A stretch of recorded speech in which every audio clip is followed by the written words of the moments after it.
This is CUNY TV, the City University of New York. Hello, I'm Doug Muzzio. This is City Talk. He's gone from one dysfunctional government to another. He's been called a golden child and the Baruch of Brooklyn. He wants hands off the Voting Rights Act and immigration reform. He's seen the Sequester with a fresh set of eyes and is no fan of Wayne LaPierre.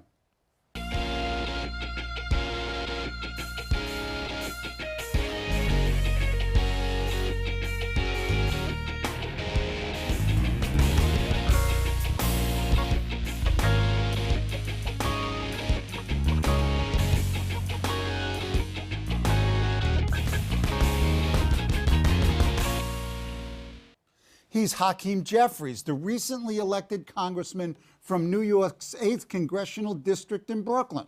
Prior to January 1st of this year, he had served in the New York State Assembly from 2007 to 2012. Before that, he was a litigator at the top law firm of Paul Weiss Rifkin and had clerked for a federal judge.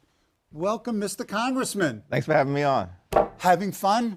Having a lot of fun. It's an extraordinary privilege and opportunity to serve the people of the 8th Congressional District in Brooklyn and Queens, be part of the New York City delegation at an extraordinary moment in time in Congress. No shortage of big issues that we're dealing with, whether that's comprehensive immigration reform, the budget dynamics, trying to address the gun violence problem that we have in America. A lot to do on behalf of the people, and I'm looking forward to doing it. Oh, sounds like a little bit like your son's speech. That was good.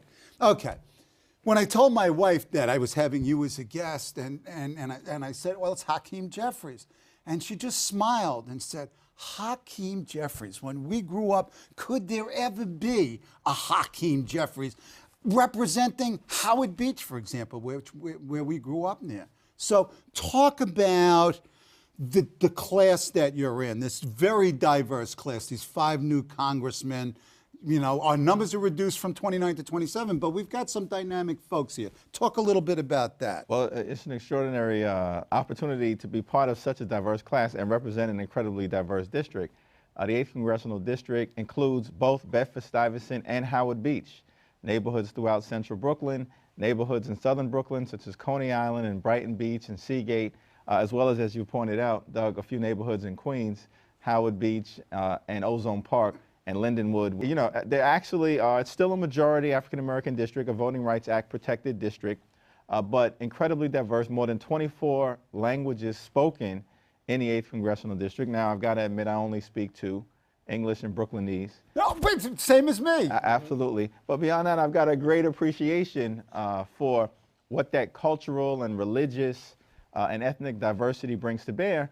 And, you know, I'm coming into the Congress with 2 groundbreaking, trailblazing new members of the delegation, Grace Meng, the first Asian American woman elected from New York, and Sean Patrick Maloney, the first openly gay member of Congress from New York State. How does it feel not to be groundbreaking? Absolutely. You know, I'm the normal guy in the group right now in terms of what folks are used to seeing. Yeah, that really does say something. Now, just staying with your district a little bit, you've got about 710,000 people in your district, and I looked it up. It would be the 16th largest city in the United States, larger than Austin, Texas. How do you represent a constituency that large and that diverse? Well, what we've tried to do over the first 100 days is make sure that we've touched every community and every constituency, and we're making substantial progress in that regard, and we believe that by the time we hit that mark sometime in the middle of April, we will have been throughout Queens, throughout central Brooklyn, throughout the southern part of Brooklyn, which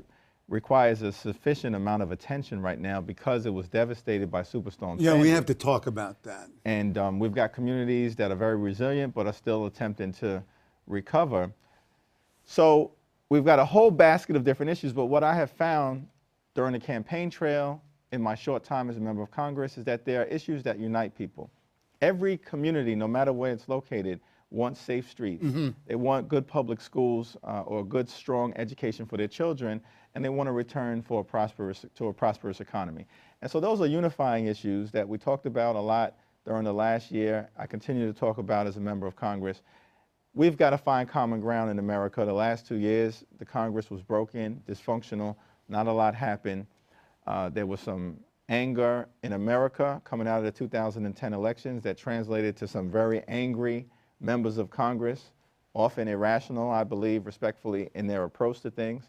This group on both the Democratic side and the Republican side, I believe, is currently reflective of the mood of the American public, which is go down to Washington to get things done, solve our big problems, and that's what I'm committed to do. Okay, now you've got two really nice committee assignments, and we'll talk about how you stepped into both the Budget and the Judiciary Committee. If you look at the Judiciary Committee, it almost belies the statement that you just made about the quality of some of the people that you work with, Darrell Issa, Steve King, Louis Gohmert. I mean, I don't know. They've got a reputation of being sort of the other guys. Right. Well, those are definitely the other guys. It's a tough crowd on the Judiciary Committee, so to speak. But what's interesting, and one of the reasons why the Judiciary Committee historically has been polarizing is because you've had ideological extremes. And that certainly is currently reflected by the roster on the other side of the aisle. I think the chairperson is attempting to do things in as productive a way as possible. And I'm hopeful that we are going to confront the issue of a broken immigration system and come out of it with comprehensive immigration reform. That means a pathway towards citizenship for the 11 million undocumented individuals who we believe are in the country as of now. Immigration reform is very important to a wide variety of the constituencies that I represent. Caribbean Americans, Russian-speaking Jewish immigrants, which, by the way, Doug, I represent more Russian-speaking Jewish immigrants than any other member of Congress in the country. And I think that, in many ways, come on. is Brooklyn. And hopefully it's further evidence of the fact that, as Dr. King said, we're coming closer, or as he dreamed and envisioned, we're coming closer to a place where the color of our skin is less determinative of your station in life than the content of your character. Yeah, and to a certain extent, you and people like Cory Booker and Barack Obama represent sort of the next generation of African-American leaders, not coming out of the Great Migration, not coming out of the Civil Rights Movement, not coming out of the violence of the 60s, for example. So in a sense, there's a new type of African-American politician. Do you buy that? Well, I think we come out of the experiences and the opportunities that were created by the Civil Rights generation upon whose shoulders we now stand. Opened up the doors to many of the institutions, both educationally and professionally, that we've been able to benefit from. We now have to be respectful of that great civil rights tradition that has opened up these opportunities, but also look to continue to build coalitions across the aisle, across race and ethnicity, in a way that allows us to find common ground to get things done. And we increasingly represent a diverse constituency. Barack Obama, of course, our great president, represents the entire country. And even the district that I represent is not 80% or 90% African American or Caribbean American. It is very diverse. And that diversity, I believe, in Brooklyn and in New York City, of course, is our great strength. Okay, let's go back to the Judiciary Committee and immigration. It seems to me, and you can please correct me, that if this comprehensive immigration went before the entire House, it would have a much better chance of passage than having to go through this committee with these members. Well, that's going to be very interesting procedurally. In the House, regular order would require a comprehensive immigration reform bill to go through the Judiciary Committee. It is the committee of jurisdiction on this issue. If it goes outside of regular order, then it could be conceivably brought to the floor of the House or before the Rules Committee before being brought before the entire House for discussion. Will the leadership do this? Do they have any incentive to do that? That's not clear. We may see in the next 2 weeks. I generally support the committee structure, even if it's a tough committee to get legislation through. Because I think in our founders' wisdom, it was a vehicle for expertise, thoughtful discussion, for a full airing of the facts to try and wind up with a better product. And even though it will be tough to get it through this committee, I still think that the pressure that exists to get something accomplished and fix this broken system is such that we still have a real good chance of getting it done this year. The president has made it a top priority, bipartisan coalition of Democrats and Republicans in the Senate, and there's a working group of bipartisan members of Congress in the House, Democrats and Republicans, led by Luis Gutierrez and Xavier Becerra and Zoe Lofgren on the Democratic side, who have been working very hard to arrive at a product that our colleagues in the Republican Party within the House can support. And I your think expectation? You have hopes. What are your expectations? My expectation is that we will get something significant done on this issue. It won't create a second class of citizenship that some, even on the Judiciary Committee, on the other side of the aisle, would like to see. They're concerned about this pathway toward citizenship. Right. It's very interesting. In the African American community, the original citizenship fight was fought around the 14th Amendment and our ability to have the right to participate fully in American democracy. And in the 14th Amendment, which is more commonly known for the Equal Protection Clause and the Due Process Clause, the first clause actually is the Citizenship Clause, which allows for people born in this country, regardless of race or ethnicity or national origin, to become American previous citizens. condition of servitude. Or previous condition of servitude. You sound like a lawyer. Excuse me, I'm a political scientist. Come on. There you go. Okay, so let's go to the other committee, Budget Committee. Paul Ryan's your chair. What have you're there 2 months, so you've got some of it. What's the story with the committee? What's the story with Ryan? And in fact, the budget it's got to be out soon. Absolutely. We expect that there'll be progress this week. Paul Ryan will introduce his budget. He's promising to balance things within the next 10 years that will likely result in significant cuts to Medicare and other so-called entitlement programs. I say so-called because they really are social insurance programs. When you get your check every week and you see what's been taken out, there's FICA, which means that you have something taken out for Social Security and for Medicare. Many of the constituents that I represent believe, rightfully, that they've earned these benefits. This is not a government giveaway. Now, we've got to confront, I think, the realities of an aging population that is living longer. Though we have seen the cost of health care reduced over the last few years, perhaps the impact is as a result of the Affordable Care Act. There may be some other things going on. We're not sure. But things are moving in the right direction. So the doom and gloom scenario that is likely to be painted by Paul Ryan is in many ways an inaccurate one. Now, what he'll do is he's going to cite the $16 trillion debt. And that sounds like an enormous figure, and it is. But the reality is that when we have all this talk about raising the debt and the debt ceiling, things of that nature, the president is attempting to pay bills that Congress has already incurred. Right. Not to raise the debt ceiling, for instance, in order to spend more. We've cut the deficit by $2.5 trillion in the last couple of years. And we're going to do another 1.5 if we can find common ground as to the best way to do it. What's fascinating is that those bills that Congress has already incurred were largely the result of a 2001 Bush tax cut that disproportionately benefited the wealthy and the well-off, wasn't paid for. Same thing in 2003. War in Afghanistan, unjustified war in Iraq, collapse of the U.S. economy, cost us about $22 trillion in lost wealth in the housing market, lost productivity. Then we had to bail out Wall Street and a financial stimulus. And so the president inherited a train that was off track. He's trying to right what was wrong. I think he's done a pretty good job so far. And so we've got to look at the context of the budget discussion in a factually accurate, intellectually honest way.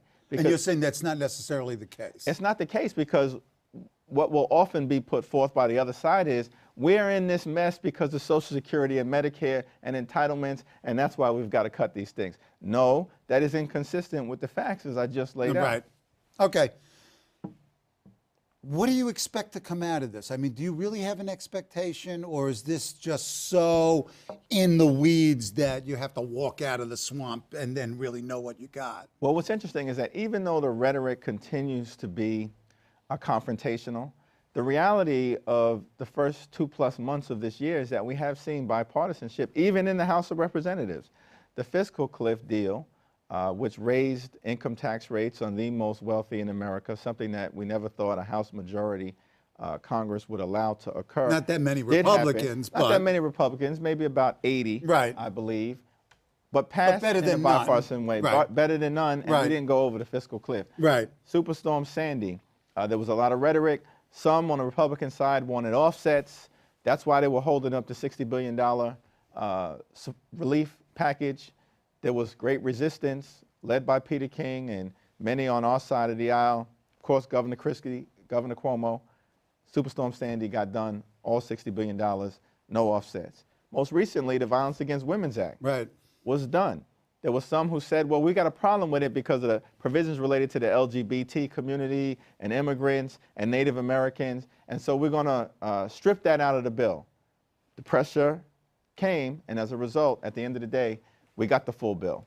So I'm optimistic based on what has actually happened, even though the rhetoric remains very divisive. So in the intro, I talked about two dysfunctional levels of government: the state, the state legislature, and now the national government. Compare the experiences of both of those legislative bodies. Well, it's interesting. Justice, I think it was Brandeis, once called the state legislature sort of a laboratory for democracy, which is a wonderful vehicle to experiment in different states on the types of public policies. I've gone from a laboratory of democracy, in Brandeis's words, to the lion's den of democracy. In a period of time where there's a great deal of contention, though I think the American public is fatigued with the dysfunction down in Washington, D.C., and elected a freshman class on both sides of the aisle that is more determined to get things done. Now, what's fascinating is that when I first came into the legislature, many of those folks who I worked with in the legal profession were perplexed as to why I would give up what seemed to be a legal career that was moving in the right direction to go to Albany. Making bucks and going to Albany? What's of all wrong places. with you? You know, it was viewed as a swamp of dysfunction. Now, what's interesting is in the last couple of years, under the leadership of Governor Cuomo, working with the Assembly and the Senate, we've seen significant progress in Albany. And I was asked the question, Doug, when I decided to run for Congress that I never thought I would be asked. Why in the world, Jeffries, would you want to leave Albany, that bastion of democracy, to go down to Washington, D.C., that swamp of dysfunction? But it's the same level of idealism that I brought to the table, I think, as a member of the Assembly, that I bring to the Congress. Government is important. That's what you teach your students. You do a tremendous job at it. And we've got to have people committed to moving an agenda forward, and I hope to be a small part of that. Yeah, again, when you were in the Assembly, you were an influential member. I mean, you helped reduce the penalty for possessions for small amounts of marijuana that the governor produced, the law that barred the NYPD from keeping records of people who were stopped and not necessarily charged. When you had impact on stop and frisk in general. How long do you think it's going to take before you can actually initiate? I mean, it takes time. Yeah, well, definitely it's going to take time. And I'm looking forward to building relationships with my colleagues. The members of the New York delegation have been very warm and embracing to Sean Patrick Maloney and Grace Meng and myself in terms of helping to educate us and prepare us for the transition. The members of the Congressional Black Caucus have also been warm. Which you've been actively involved in. In fact, gave a presentation on the Voting Rights Act before the Congressional Black Caucus.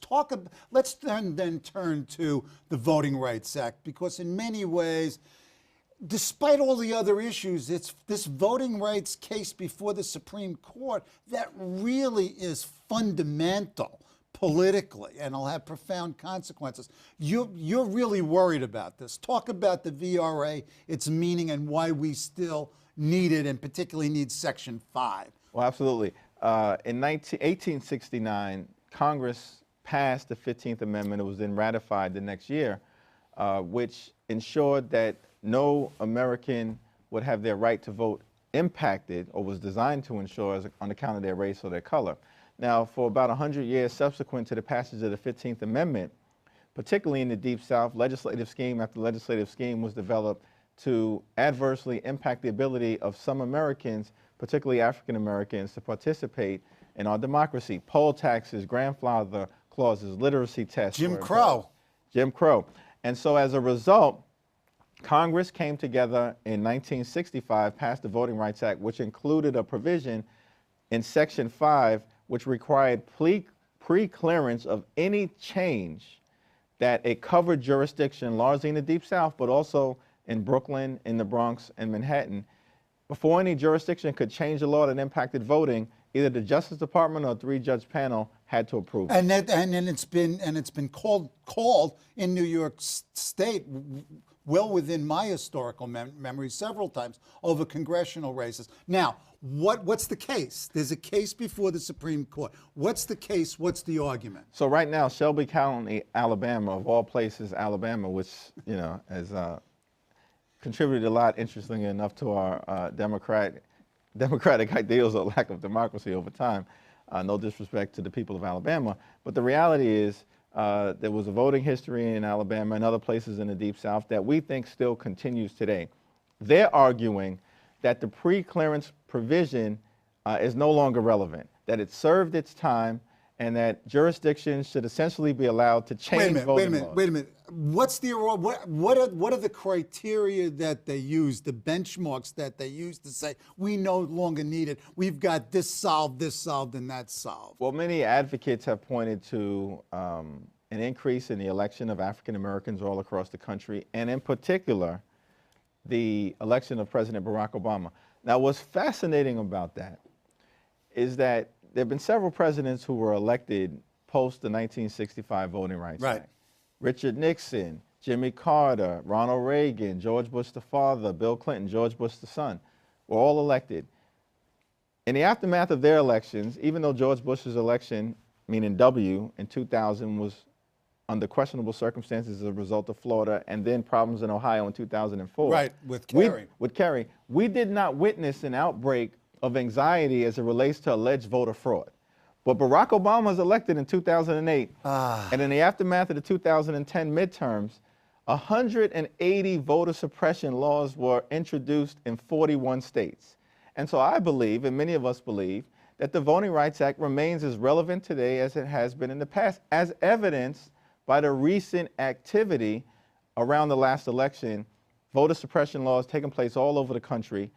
And Section 5 blocked a heinous voter ID law in Texas. It blocked one in South Carolina. It's held it up in Florida so that it didn't have an impact on the election. And it, I think, shows that we still need it as a vehicle.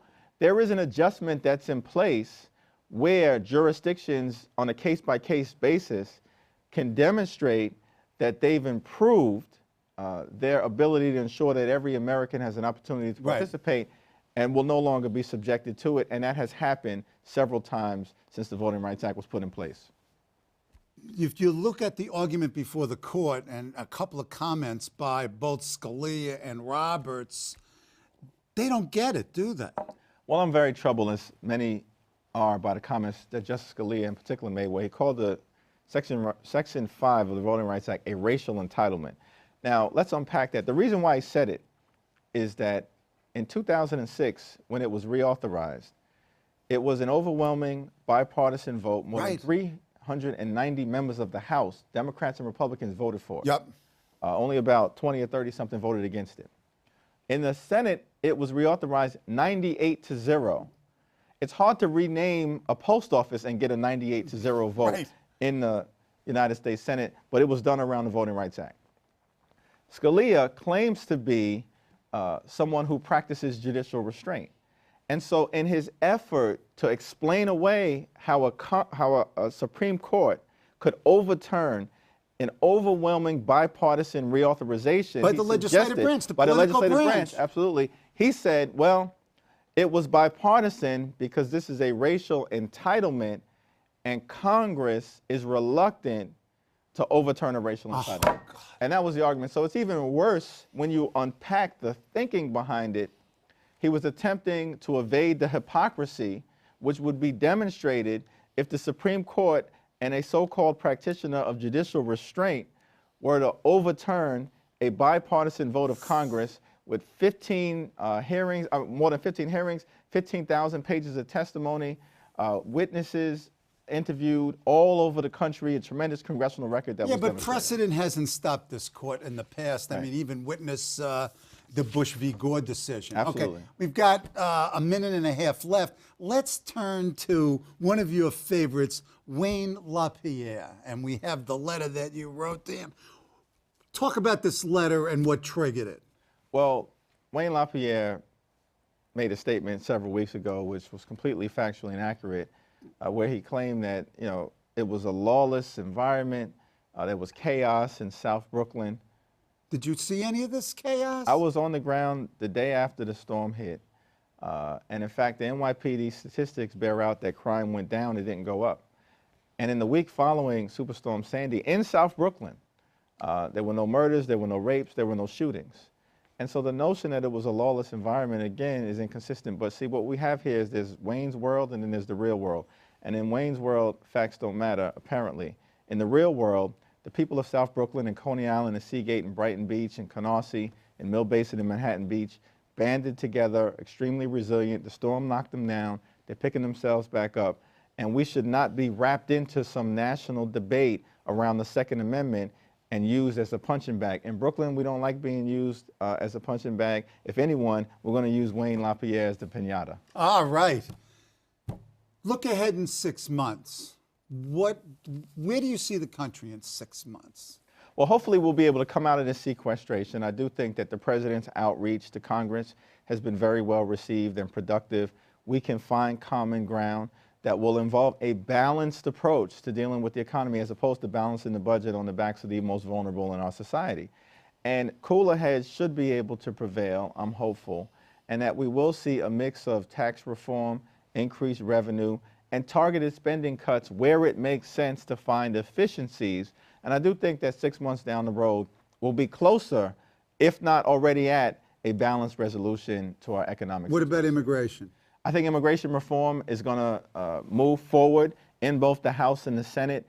And at some point this year, there will be a bill for us to vote on that the overwhelming majority of the American people, I think, will support.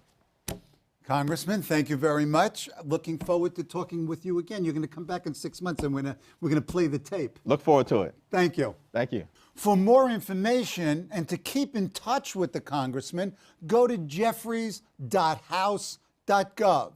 Join me next week here on CUNY TV.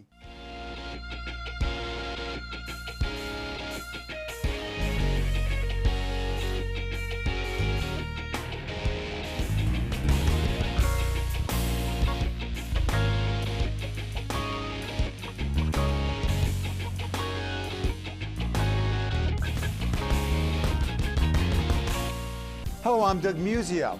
Let us know what you think about this show. You can reach us at CUNY.TV. When you get there, click on the bar that says Contact Us and send your email. Whatever it is.